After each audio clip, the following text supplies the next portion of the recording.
બરાબર ને? તો એનું રીઝન તમને એવું લાગે છે કે શું એવું બન્યું કે જેના લીધે આમ પર્સન્ટેજ છે મતલબ જે ધાર્યા હતા 90% એ આપણે ન આવી શકીએ? જ્યારે રિઝલ્ટ આવ્યું ત્યારે તમારા મનમાં શું હતું? અંશુભાઈ, અમને એ પણ જણાવો સાથે સાથે વિદ્યાકુલની અંદર તમે કઈ રીતે એપ્લિકેશનનો લાભ લેતા તમે? હંમેશા કહીએ છીએ કે મહેનતમાં ક્યારેય પાછી પાની ન કરતા, કારણ કે તમે જ્યારે મહેનત કરો છો ને ત્યારે તમને પરિણામની નથી ખબર. બહારના જે તમે ટ્યુશન રાખો છો મોંઘા એ ના રાખો અને ખાલી વિદ્યાકુલનું કરશો ને તોય બહુ ઘણું છે. અચ્છા, આટલી બધી આપણી વિદ્યાકુલની ટીમ છે, બધા વિષયના સર કેમ એમ ભણાવે છે, તો એમાંથી કયા સર ફેવરિટ હતા? ટોપર વિદ્યાર્થી હોય ને એનું એક બહુ સરસ લક્ષણ છે કે પોતે શું ભૂલ કરી છે ને એની જાણકારી. ભૂલ તો બધા કરે છે, આળસ ન કરો એવું આજના ઇન્ટરવ્યુમાંથી આપણે શીખ્યું. અને આગળ શું પ્લાન છે? હવે ધોરણ 10 માં આટલું સરસ રિઝલ્ટ આવ્યું છે. હું પોતે ઇમોશનલ થઈ ગઈ હતી કે 2 વાર તો મેં તમારા વિડીયો જોઈને. કોઈ એક મેસેજ જે સ્ટુડન્ટને આપવા માંગીશ. સફળ વ્યક્તિ છે એ હંમેશા અલગ નથી કરતા, અલગ રીતે કરે છે. નમસ્કાર વિદ્યાર્થી મિત્રો, સ્વાગત છે આપ સૌનું. બંને ધોરણ 10 અને 12ના રિઝલ્ટ ડિક્લેર થઈ ચૂક્યા છે. વિદ્યાર્થીઓ છે એમની સ્ટોરી અમારી સામે એક પછી એક આવતી જાય છે, અને જેમ અમારી સામે આવતી જાય છે એમ અમે વધારે ને વધારે પ્રયત્ન કરી રહ્યા છીએ કે એ સ્ટોરીઓ તમારા સુધી પહોંચાડીએ, તમને મોટિવેશન મળે, તમને માર્ગદર્શન મળે, અને એના આધારે તમે તમારા ભવિષ્યના ધોરણના રિઝલ્ટ છે એ સારામાં સારા બનાવી શકો, તમારું કરિયર બનાવી શકો સરસ મજાનું. અને એટલા માટે આપણે ફરી રહ્યા છીએ, અમે જેટલી પોસિબલ બને એટલા વિદ્યાર્થીઓને ઇન્ટરવ્યૂ લઈને તમારા સુધી પહોંચાડી રહ્યા છીએ. બસ એટલા માટે કે અમારે વાત કરવી છે એવા વિદ્યાર્થીઓ સાથે જેમણે આખું વર્ષ પૂરી મહેનત કરી છે અને સારામાં સારું રિઝલ્ટ બોર્ડની પરીક્ષામાં હાંસલ કર્યું છે. એવા જ આપણી સાથે એક સરસ મજાના વિદ્યાર્થી અત્યારે છે મિતાંશુભાઈ. મિતાંશુભાઈએ ધોરણ 10ની પરીક્ષા પાસ કરી છે અને ખૂબ સારા પર્સન્ટેજ સાથે પાસ થયા છે. આપણે એમની પાસેથી જાણીએ કે ધોરણ 10માં મિતાંશુભાઈ કેટલા ટકા લાવ્યા, કેટલું પર્સન્ટાઇલ લાવ્યા એ જણાવશો. સર, આપણે આજે અહીંયા છીએ ને એ રિઝલ્ટ તો જે છે પણ એના કરતાં વધારે લાવી શકત. શા માટે વધારે નથી લાવ્યું એ ભૂલ તમારે નથી કરવાની. કઈ ભૂલ એવી છે કે જે તમારે નથી કરવાની એ બાબતે પણ આ ઇન્ટરવ્યુમાં ચર્ચા થશે. છેલ્લે સુધી જોડાયેલા રહેજો. રાઈટ, હવે મિતાંશુ તમારું ઇન્ટ્રોડક્શન અને માર્ક્સ ને મતલબ પર્સન્ટેજ અને પર્સન્ટાઇલ જણાવો. મારું નામ પંચાલ મિતાંશુ હિતેશભાઈ છે. મારે 10thની પરીક્ષામાં 504 600માંથી 504 ઓબ્ટેન થયા છે. એમાં મારે 90.34 PR છે અને 85% છે. અને એમાંથી હવે સૌથી વધારે માર્ક શેમાં છે? સૌથી વધારે માર્ક મારે અંગ્રેજીમાં છે. અંગ્રેજી 91. અચ્છા, અને અંગ્રેજી વિષય ફેવરેટ હતો એટલા માટે? હા, અંગ્રેજી. તો પછી કયો એવો વિષય કે જેની અંદર છે એ સૌથી વધારે આમ તકલીફ પડી મહેનત કરવામાં? એ બધામાં ગણિતમાં તકલીફ પડી. ગણિત અને સોશિયલ સાયન્સ. Okay, done. અને બીજું કે આખું વર્ષ 10મા ધોરણની તૈયારી તમે કઈ રીતે કરી? વિદ્યાકુલ પરથી જ. વિદ્યાકુલ સ્કૂલ અને સ્કૂલ અને અને એજ્યુકેટ ટ્યુશન હતું બીજું. ઓકે, તો મતલબ આખા દિવસનું શેડ્યુલ કઈ રીતનું હતું તમારું? આખા દિવસ પહેલા તો સ્કૂલ સવારે 7 વાગ્યાથી 12 વાગ્યા સુધી. ઓકે. પછી 12 વાગે આવીને જમીન પછી ટ્યુશન 3 કે 4 વાગે. પછી એનું હોમવર્ક, ટ્યુશનનું પહેલા હોમવર્ક કરીને પછી ટ્યુશન જવાનું. પછી ટ્યુશનથી 5 કે 6 વાગે આવીને પછી વિદ્યાકુલ. એ લાઈવ તો પતી ગયા હોય છે પણ જે રેકોર્ડેડ ક્લાસ હોય એ જોવાના. પછી DPP અમુક વાર થતી હતી, અમુક વાર નથી થતી, એવું હતું. પછી રાત્રે જે એનું હોમવર્ક હોય એ બધું અલગ કરવાનું. એટલે અલગ રીતે તું સબ્જેક્ટ્સને તૈયાર કરવાના પ્રયત્નો કરતો હતો. શાળાનું હોમવર્ક હોય, કોચિંગનું હોમવર્ક હોય, શાળાએ ભણે છે, કોચિંગમાં ભણે છે, વિદ્યાકુલમાં ભણે છે, વિદ્યાકુલની DPPs ક્યારેક થતી હતી, ક્યારેક નથી થતી. હવે એ ક્યારેક નથી થતી એટલે સ્વાભાવિક અમે સમજી શકીએ કે લોડ ઘણો હોય તો ત્યારે કદાચ ન પણ પોસિબલ બને. પણ એવા કોઈ IMP ટોપિક્સ જો તમારાથી છૂટી જાય અને નુકસાની ભોગવવી પડે એવું ન થાય એવું ખાસ ધ્યાન રાખવું પડે. બરાબર ને? ઓકે, હવે આ અપેક્ષા કેટલી હતી? અપેક્ષા મારે 90+ની, PRની 90+ અને પર્સન્ટેજ પણ 90+ની. 90+ની અપેક્ષા હતી.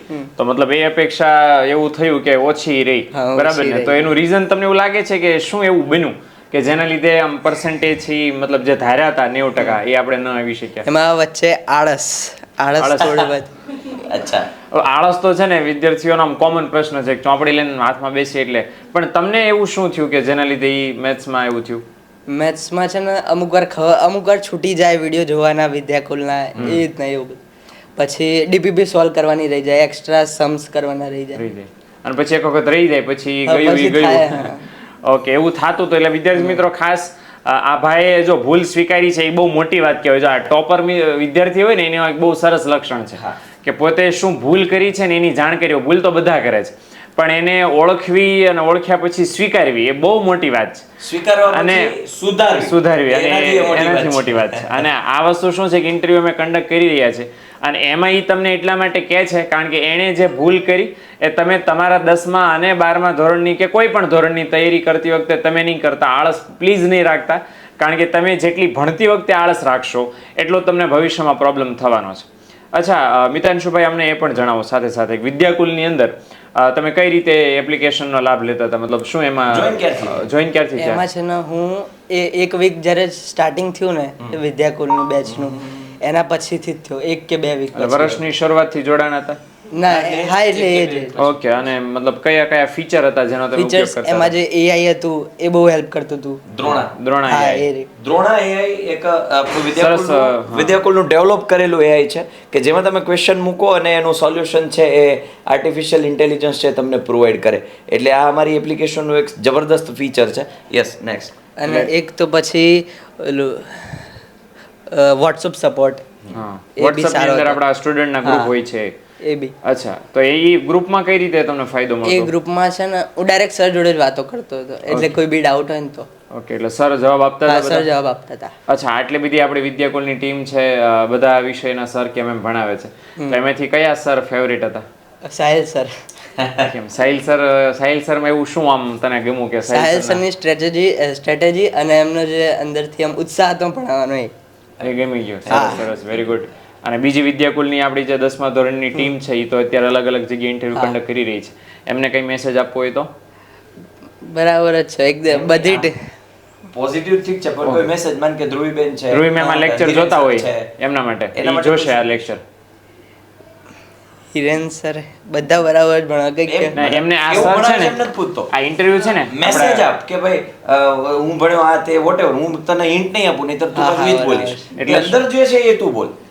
ધ્રુવી મેમની જે ક્વેશ્ચન સોલ્વ કરાવે છે PYQ જે એક લેક્ચર એના પછી જે કરાવે છે એ ગમ્યું. અને તમે તો મસ્ત જ ભણાવો છો છેલ્લે તો. પછી PYQ કરાવે, પછી જે SS માં છેલ્લે ક્વેશ્ચન થોડા ઓછા કરાવે છે ખાલી, એ થોડા વધારે કરાવે તો આમ થોડું સારું. Okay, Okay, great done. suggestion, great suggestion. અને છે ને સાયન્સમાં બરાબર છે, છેલ્લે PYQ કરાવે છે બધા, એમાં એકદમ ડીપમાં જાય છે, બધું બરાબર છે. Okay. PYQ દીકરાઓ તમને હું જણાવી દઉં, PYQ which means previous year questions. 10મા અને 12માના અમારી સિસ્ટમ છે કે એક ચેપ્ટર પૂરું થાય એટલે PYQs નો એક સેશન હોય, રાઈટ? એક ચેપ્ટર પૂરું થાય એટલે પાછળના 5 વર્ષોના પેપરમાં એ ચેપ્ટરમાંથી જે ક્વેશ્ચન્સ પૂછાયા હોય એને અમે સોલ્વ કરાવીએ, જેથી કરીને તમને પરીક્ષાનો ડર દૂર થાય અને તમને આઈડિયા આવે કે આ ચેપ્ટરમાં આવા ક્વેશ્ચન પૂછાય છે, right? That is the PYQs. Okay, okay, ચાલો, સરસ, વેરી ગુડ. અને આગળ શું પ્લાન છે? હવે ધોરણ 10માં આટલું સરસ રિઝલ્ટ આવ્યું છે, આગળ હવે 11 12 સાયન્સ. 11 12 સાયન્સમાં લેવાનું હા, છે. A અને group. A group કેમ? A group શા માટે લેવાનું છે? એ ગ્રુપ એન્જિનિયર બનવાનો ઉત્સાહ છે. અચ્છા, શું વાત છે? કયા એન્જિનિયર? હા, IT એન્જિનિયર. IT એન્જિનિયર બનવું છે? અરે વાહ. અત્યારે તું હમણાં એમ કહેતો હતો કે હા, મેથ્સમાં મેથ્સમાં કાચું કપાણું છે અને અને હવે તારે તો- એન્જિનિયર બનવું છે, તો તે એના માટે કઈ વિચારી રાખ્યું છે કે અહીંયાથી લઈ આ લેવલથી લઈ હા, અહીંયા સુધી તમે હમણાં જે ઓલો બેઝિક નો જે કોન્સેપ્ટ જે મૂક્યા છે ને યુટ્યુબમાં, એ Standard અત્યારે હું maths, તો હોઉં basic છું. maths વાળો, હા. હા, નહીં, પાયાનું ગણિત હા, પાયાનું ગણિત. 6 સેશન મૂક્યા છે. 10માની અચ્છા, બેચની basic, શરૂઆત- હા, હા, આપણે 10માની બેચની શરૂઆત થાય પહેલા મેં 6 લેક્ચર એવા લીધા છે: સરવાળો, બાદબાકી, દશાંશ અપૂર્ણાંકના ગુણાકાર, દશાંશ અપૂર્ણાંકના ભાગાકાર, સાદામાંથી મિશ્રમાં કઈ રીતે ફેરવવું, ઘાતના નિયમો, એવા બધા પાયાના જે 5મા 6ઠા હોય એ કર્યા છે. ઓકે, એ કર્યા પછી એ હજુ થોડા બાકી છે, હજુ 1 કે 2 જ જોયા છે હજુ. અરે વાહ, ઓકે, આ સર એટલા માટે સજેસ્ટ કરે છે કારણ કે જે લાઈન આગળ આવવાની છે 11thમાં સાયન્સમાં, એમાં આવશે એક સરસ મજાનો વિષય ફિઝિક્સ. અને એ જે ફિઝિક્સ આવશે, બરાબર, એ ગણિતના પપ્પા કહેવાય. એટલે જો હવે એમાં ધ્યાન ન રાખ્યું તો પછી શું છે, એ ઓર અઘરું આવશે, હે ને? એટલે આ વસ્તુ શું છે કે હવે ડબલ મહેનત કરવી પડશે, હે ને? અને એન્જિનિયરિંગમાં તો એ પછી બી કરશો તો એમાં ઓર પાછું આવશે. I am the engineer. અને સરે એન્જિનિયરિંગ કરેલું છે. એટલે મને ખબર છે કે એમાં કેટલી ટફનેસ છે, બરાબર? એના ફાધર ને માઇક આપો. Yes yes please. નમસ્કાર. નમસ્તે. આજે A2 ગ્રેડ છે દીકરાને, તો જ્યારે રિઝલ્ટ આવ્યું ત્યારે તમારા મનમાં શું હતું? અમારા મનમાં તો આટલી ગણતરી 70-75% હતી બરાબર છે, બરાબર, હા હા બરાબર. હા. સરસ આવ્યું રિઝલ્ટ. અને 83% ને 85% આવ્યા. અને 85% આવ્યા એટલે અપેક્ષા કરતાં પણ ઘણું વધારે ઘણા કહેવાય. સારા. અરે વાહ, સરસ. તો કંઈ ગિફ્ટ કંઈ માંગ્યું છે તે? હા gift. શું માંગ્યું છે? ઘડિયાળ. સ્માર્ટ વોચ હશે ને પાછી? ના સ્માર્ટ વોચ નહીં, સાદી. મારી જેમ છો તો. અરે સેમ કેટેગરી. તમે સ્માર્ટ નથી પહેર્યું? ઓકે, નીલકંઠ સર જેવા. સરસ. પ્રોત્સાહન છે અને દીકરાનો હક છે. બાપુજી દીકરાઓ હંમેશા કહીએ છીએ કે મહેનતમાં ક્યારેય પાછી પાની ન કરતા, કારણ કે તમે જ્યારે મહેનત કરો છો ને ત્યારે તમને પરિણામની નથી ખબર. જ્યારે પરિણામ આવે છે, હું હંમેશા કહું છું કે રિઝલ્ટ જ્યારે સ્ક્રીન ઉપર દેખાશે ને આખા વર્ષની મહેનતની કેસેટ ફરશે કે અચ્છા સવારે વહેલો ઉઠીને હું વાંચતો, મારા મમ્મીએ મને આટલું મારા માટે નાસ્તો ઘર બનાવી દેતા, રાત્રે મોડે સુધી હું વાંચતો તો મને ચા બનાવી દેતા. આવી બધી વસ્તુઓ છે એ તમારી કેસેટ સામે નજર સામે ફરશે. તો મહેનત હંમેશા કરો, આગળ વધો, સક્સેસ થાઓ. અને સફળ વ્યક્તિ છે એ હંમેશા અલગ નથી કરતા, અલગ રીતે કરે છે. એ કન્સેપ્ટને પકડી રાખો, મહેનત કરતા રહો અને પ્લસ આળસ ન કરો. એવું આજના ઇન્ટરવ્યૂમાંથી આપણે શીખીશું. આળસ એ હંમેશા રિઝલ્ટને એમ તો જીવનના કોઈ પણ ફેઝમાં જ્યારે જાઓ છો ત્યારે આળસ છે તમને હેરાન કરી મૂકે છે. આ 75 થી 85 સુધીમાં ક્યાંય તમને એવું લાગ્યું કે વિદ્યાકુલે કંઈ સપોર્ટ કે એવું કંઈ હશે કે વિદ્યાકુલનો ફાયદો તમને મળ્યો એવું ક્યાંય લાગ્યું? હા, ફાયદો તો ખરો જ ને. તમે જોતા લેક્ચર્સ ક્યારેય? તમે 1-2 લેક્ચર કેવું ના, ક્યારેય હું જોયું? નહીં, પણ એના મમ્મી જોતા હોય, મારા ટાઈમ ના હોય. આપો ને બેન, આવો ને બેન, આપો ને બેન. તમે લેક્ચર્સ જોતા અમારા? હા, બધા શિક્ષકોના લેક્ચર જોતા? બધા હિરેન સરના, તમારા અરે વાહ. બધાના. ઓકે. એમાં તમને ક્યારેય આમ એવું લાગ્યું કે છોકરો આમાં બોર થઈ જાય છે કે ક્યાંય અહીંથી? ના, ક્યારેય નહીં. હું પોતે બોર નથી થઈ તો છોકરા ક્યાંથી થવાના? અરે વાહ. હું પોતે ઇમોશનલ થઈ ગઈ હતી કે 2 વાર તો મેં તમારા વિડીયો જોઈને અચ્છા. કે બહુ સારું, એમ સરસ રિઝલ્ટ કહેવાય એમ. ના અરે દીકરાએ મહેનત કરી છે ને 85%. કે તમે પોતે બી એટલી મહેનત કરાઈ છે. 85% છે. ગ્રેટ બેટા, બહુ સરસ. અરે હજુ આમ જો 11-12 સાયન્સમાં ઝંડા ગાડવાના છે. હા, અને તને ખબર છે ને જે ભૂલ છે એ હવે નહીં, નેવર. આપણે હે ને? ક્યાં જવાનું છે? આઈટી એન્જિનિયર બનવાનું છે ને? તો પછી આપણી પાસે હજી ભવિષ્ય છે, હજી 4 વર્ષ. અને આ તો પ્રથમ પગથિયું છે, શરૂઆત છે. અને આ તો ભગવાનનો આભાર માનો કે શરૂઆતમાં સબક મળી ગયો. અને ભગવાને શીખવાડી દીધું કે શું કર્યું હોય તો શું થાય. સૌથી વધારે જોઈએ ને વિદ્યાકુલમાં તો સાહિલ સરની મહેનત બહુ સરસ. થેન્ક યુ બેન, થેન્ક યુ. હંમેશા એ જ સેલ્યુટ કરવા જેવું છે એમ. અરે થેન્ક યુ બેન. આ પ્રયત્ન એવા જ છે બેન કે હંમેશા વિદ્યાર્થીનું હિત કેન્દ્રમાં છે. હા, એ તો છે. ચાહે ક્યાંયથી ભણે, કદાચ એપથી ભણે, યુટ્યુબથી ભણે, ડઝન્ટ મેટર. એ શીખવો જોઈએ, એ આગળ વધવો જોઈએ. આજે તમે ઘણી વખત કેવું ભગવાનની કૃપા છે તો તમે એપમાં જોડાયા, પણ ઘણી વખત વિદ્યાર્થીઓ યુટ્યુબમાંથી પણ ભણે છે. અમને એનો આનંદ હા, છે. એ તો છે. બરાબર. કોઈ એક મેસેજ જે સ્ટુડન્ટને આપવા માંગીશ?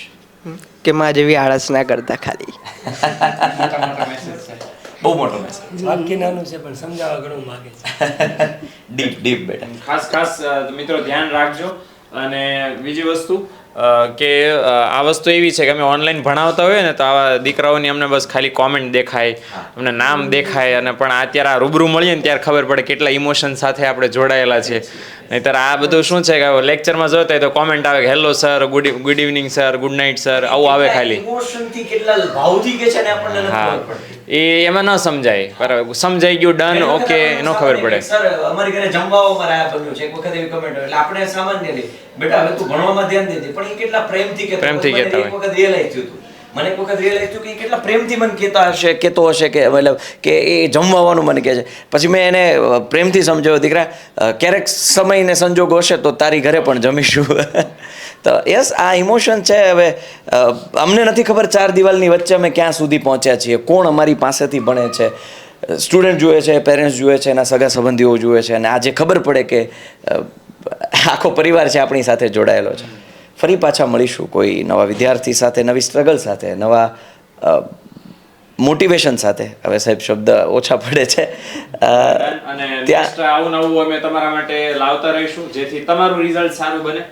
દર વર્ષે મહેનત કરીએ છીએ કે વિદ્યાર્થીઓ સુધી બેસ્ટ કન્ટેન્ટ, બેસ્ટ વસ્તુ અમે તમારા માટે પહોંચાડી વાત શકીએ. કહેવા હા, માંગીશ બેન, કે જે please. બહારના જે તમે ટ્યુશન રાખો છો મોંઘા એ ના રાખો અને ખાલી વિદ્યાકુલનું કરશો ને તોય બહુ ઘણું છે, બહુ જ ઘણું એમ. આશીર્વાદ બેન, ખરેખર, તમે આ બહુ જે ખરેખર. આપ્યા છે ને એ ખરેખર વિદ્યાર્થીઓ માટે આમ કે જે જડીબુટ્ટી મોંઘી કહેવાય. મોંઘી ફીસ લઈને તમે એક્સ્ટ્રા જે ક્લાસ કરાવો છો ને એના કરતાં પણ જે આ એક કરો ને તોય બેસ્ટ છે, સારું છે. જેમ બાળકે મહેનત કરી અને હા. એને રિઝલ્ટ મળ્યું ને એમ વર્ષ બાળક દરમિયાન કરતાં પણ હું એમ કહીશ કે સરની મહેનત હું વધારે એવું છે. કહું કે બાળકોએ જે મહેનત કરીને એને રિઝલ્ટ એમાં એવું છે બેન, જો. આખા વર્ષની અમારી મહેનત છે ને એ તમારા શબ્દો છે એ અમારું પરિણામ. અને આ કેવું છે કે જો આમાં એવું છે કે બાળક 10મું પાસ કરે ને સારા ટકા જો સ્કૂલની મહેનત હોય, ટ્યુશન વાળાની મહેનત હોય, છોકરાની મહેનત હોય, તમારી મહેનત હોય, આપણે બધાની ભેગી થાય ને જો આપણને એવું લાગે કે બાળક 10મું ભણે છે ને એક જ મહેનત કરે છે, હકીકતમાં આટલા બધા લોકો મહેનત કરતા હોય ને ત્યારે આવું સરસ મજાનું રિઝલ્ટ આવે હે ને. અત્યારે કેમેરાની સામે આપણે આટલા દેખાઈએ છીએ, હા, પણ હોય ઘણા બધા. કેમેરાની પાછળ પણ ઘણા લોકો ઊભા હોય અને એ ક્યારેય પોસ્ટરમાં નથી આવતા. તો યસ, એ મહેનત, દરેક મહેનત જ્યારે ભેગી થાય ને ત્યારે પરિણામ બનતું હોય છે. તો આ સાથે આપણે અહીંયા પૂરું કરીએ છીએ મારા અંદાજમાં. ફરી પાછા મળીએ છીએ કોઈ નવા મોડ પર, નવા વળાંક સાથે. ત્યાં સુધી હું આપનો મોટો ભાઈ સાહિલ વેકરિયા, કેતનભાઈ દવે અને Neelkanthbhai Miyani signing off. Bye, take care, જય હિન્દ, જય ભારત, ભારત માતા કી જય, વંદે માતરમ, જય જય ગરવી ગુજરાત.